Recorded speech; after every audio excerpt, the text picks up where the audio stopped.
I've seen quite a few people talking about how handheld PCs are too weak to handle modern AAA games, and I'm seeing it pop up again now that Final Fantasy XVI's demo has been released. But I think that those people, well, I think that they're wrong. I want to talk about that, plus how the game signals a shift from Square that I didn't anticipate happening quite as fast as it is happening. And I want to talk about a correction because I have to admit I screwed up. So if that sounds good, get comfortable, get subscribed, and let's get started. Final Fantasy XVI was a PS5 exclusive, but over time, Square has learned that putting all of your eggs into one basket and ignoring the PC is a huge mistake. It leads to lower sales, it limits the reach of your game, and I think that Square's exclusivity deals with PlayStation have led to an overall downturn in Final Fantasy sales as a franchise. Final Fantasy has a long history, and it's one of the biggest franchises of all time, having sold over 180 million units worldwide. It grossed $17 billion for Square. It's the best-selling Square Enix franchise, ahead of even Dragon Quest, and the second best-selling RPG franchise of all time, just behind Pokemon. But more recently, Square has seen a sharp decline in sales for Final Fantasy, which is why they've said in their July earnings report that they will be putting less focus on releasing exclusive titles and shift their strategy to more multi-platform titles for Nintendo, for PlayStation, for Xbox, and yes, for PC. Well, here we are, almost 2 months later, and Final Fantasy XVI has a demo out on Steam, which you can download and check out right now. It has the beginning of the game. The Steam store says this: play the opening section of Final Fantasy XVI. Save data can be carried over to the full version of the game. After completing the opening section of the story, players can enjoy Final Fantasy XVI's amazing action gameplay in the iconic challenge mode made specifically for this demo. I have to say that I am a huge fan of demos that have same save game data that transfers over to the main game. But it's especially important in a game like Final Fantasy XVI, which is incredibly cutscene heavy. And you know what else is important? Supporting the sponsors that support the NerdNest. Sitting at a desk for hours on end is something that comes along with making YouTube videos. I sit way too much. I sit playing games, I sit shooting videos, I sit editing videos, and sitting is very unhealthy for you, which is why for years I've been thinking about getting a standing desk here for the studio. But one thing I was always worried about was how stable would that desk be? My old desk was bolted to the wall, it was bolted to the ground, so it would not move. Well, FlexiSpot reached out and they said that they have an incredibly stable desk with their E7 Plus model, thanks to its 4 super strong legs. And they were right. This table does not skip leg day. The desk can hold 540 pounds when it isn't moving, and the desk can lift up to 440 pounds, which, let's be honest, is way more than you're ever going to actually put on the desk. Here you can see my wobble test. I've got the ROG Ally here, and you can see that when I'm typing on this desk, it gets almost no changes at all with the gyro calibration. The control panel has 7 buttons. There's the stand, sit, up, and down buttons. They're pretty obvious what they do. 1 I don't really use, and 2 I use so I can push my chair in. This is something I've never been able to do in this room. My old desk had a support beam right across the middle, and the arms of the chair would hit it, so I couldn't push it in. Same thing happens with the E7 Plus, but I picked one of those settings and moved the desk up just tall enough to push my chair all the way in. My grandson loves to hang out here in the NerdNest, and I was worried he would mess with it, but if you hold down the M button for just a few seconds, you'll hear a beep, and then none of the other buttons will do anything other than beep when you press them. I also have to say that the desk looks great. You get to customize your desk when you pick one up, and I went with black legs and a dark bamboo top. It moves up and down at the press of a button, and the motors aren't very loud at all. But what I love most about this desk is how much more I'm standing. Sitting is terrible for you. If you want to pick up a FlexiSpot desk, now is the time. They have an amazing anniversary sale, and if you prefer rock solid stability, there's the E7 Plus, it's the same one that I have. Or if you're more budget minded, the E5 might be a better choice for you.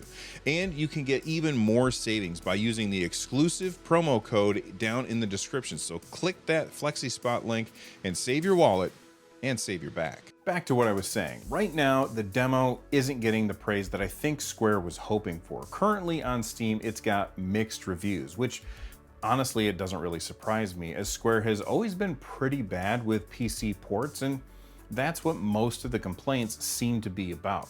One reviewer said that while they loved the game on PS5 and basically 100%ed the game, they can't recommend it because the textures are bad, they have massive frame dips during cutscene, and Square didn't do much for optimization for the PC.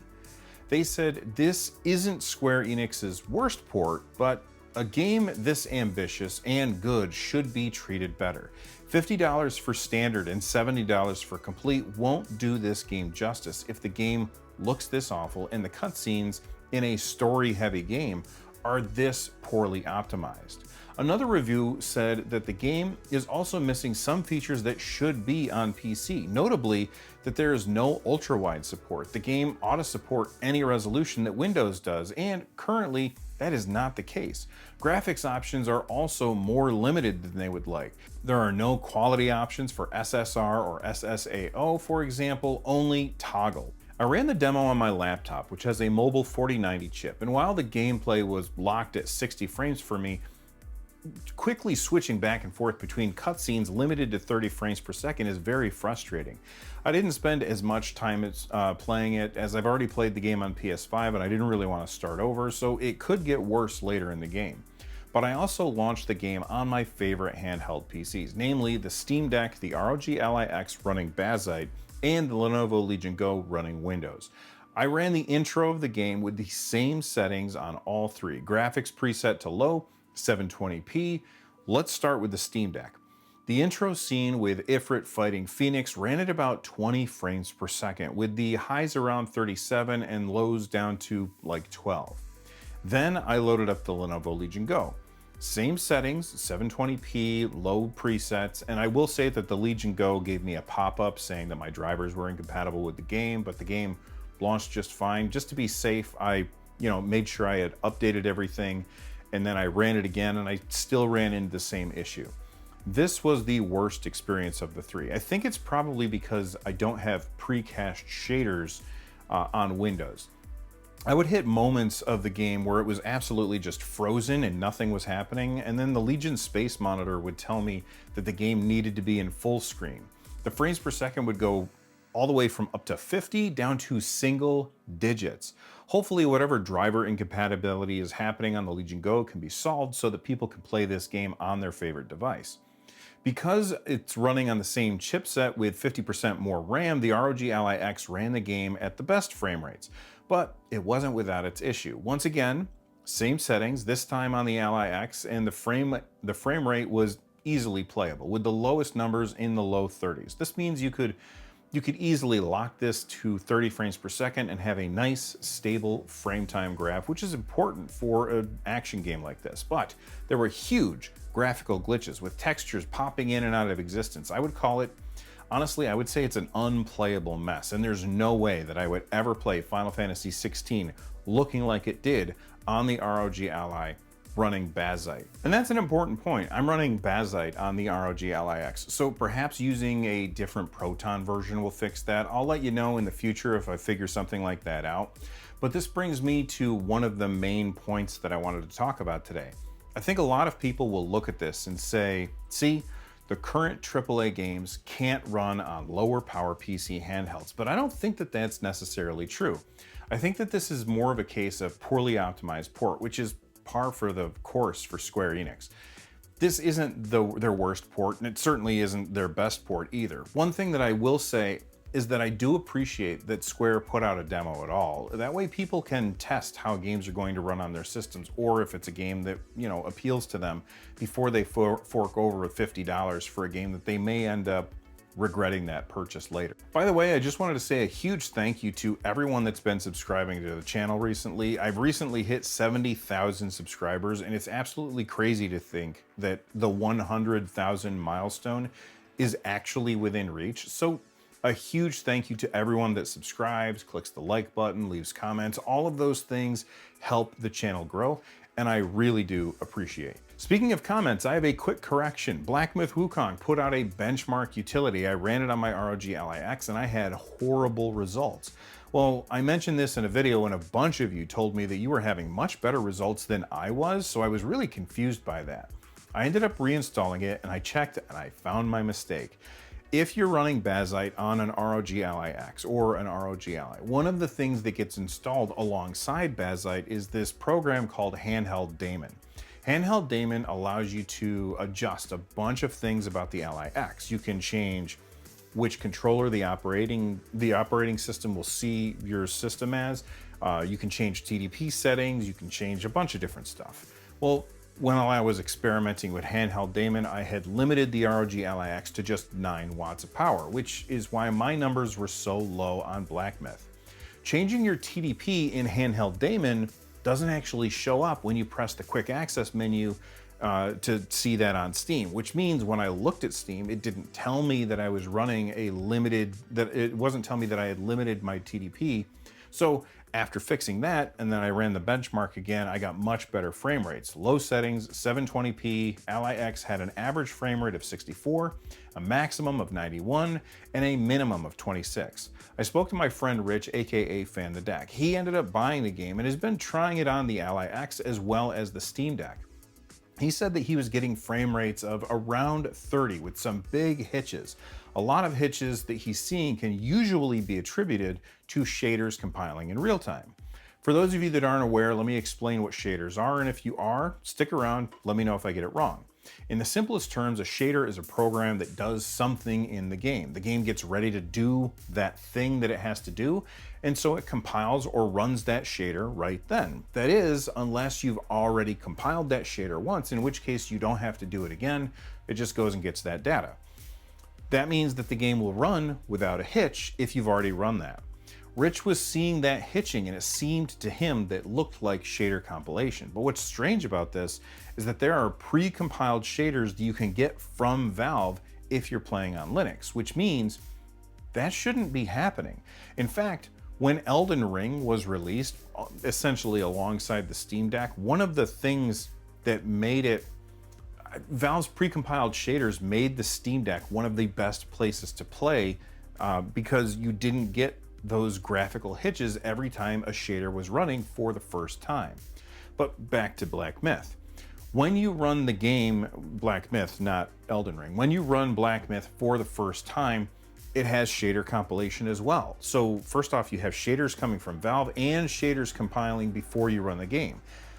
This is really early testing, and he's going to have some more information about it, which he'll probably release with a video. Plus, he's almost at 100,000 subscribers, so make sure that you subscribe to him.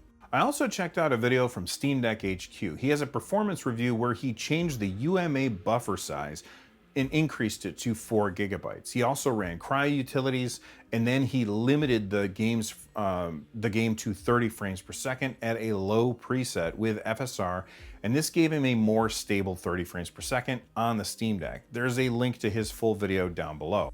I personally still haven't bought the game. The reason why is it's Souls-like combat, which I never really put in the time in order to get good at it, so it doesn't really appeal to me. But lots of people love these type of games, and Black Myth Wukong has been hyped for years at this point. While it shouldn't really surprise anybody, it should not surprise anybody that it's doing this well. This screenshot from SteamDB shows that the game is incredibly popular. The fact that this is a pretty popular game might mean that Valve will just say, fine, I'll do it myself. And they'll put in some of their Proton magic in order to make the game run well on Deck or Linux. So you don't have to go through all the steps that Steam Deck HQ put into their video. But if this beautiful Unreal Engine 5 game is running well on handheld PCs, I think that the argument that handhelds can't handle the latest AAA games, I think that's just unfounded. That's it for me today. If you enjoyed this video, then you should check out this one right here. YouTube seems to think that you're going to love it. And a big thank you to FlexiSpot for supporting the NerdNest. Again, check out their link in the description to save your back and save some money on your own FlexiSpot desks today. That's going to do it from the NerdNest. Stay rad, everybody. Thanks for watching.